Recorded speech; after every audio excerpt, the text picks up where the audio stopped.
Newsroom sa buong Pilipinas. Ito ang Radyo Pilipinas News Update.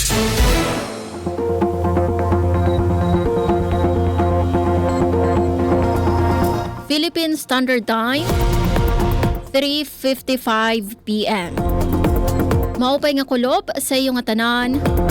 Asya ini ang mga balita yan na nga oras.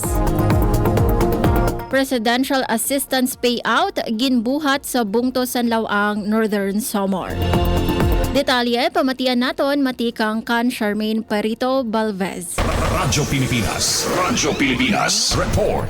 Manilang puson nga ginbuhat sa Lawang Northern Samar ang payout sa Presidential Assistance for Farmers and Fisher Folks Program.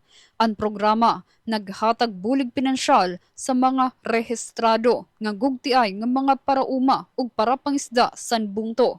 Ginpangunahan ang distribusyon san mga representante tikang sa Department of Agriculture, Regional Office 8, APCO ug Municipal Agriculture Office para masigurado ang tuhay ug organisado nga payout sa mga benepisyaryo.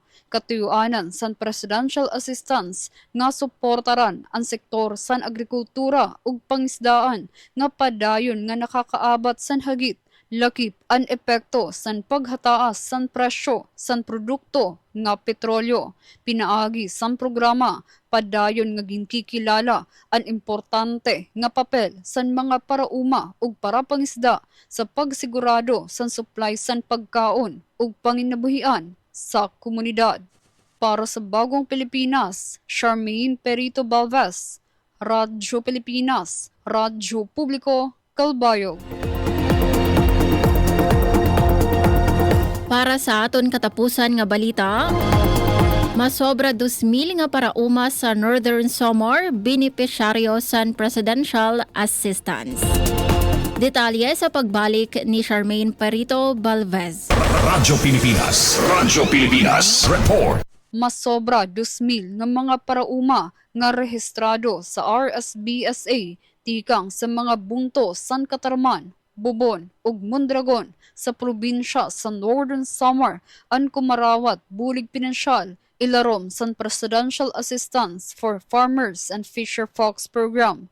Ginpangunahan sa Department of Agriculture kasugbong ang gobyerno probinsya sa Northern Samar ug mga lokal nga gobyerno ang distribusyon san ayuda.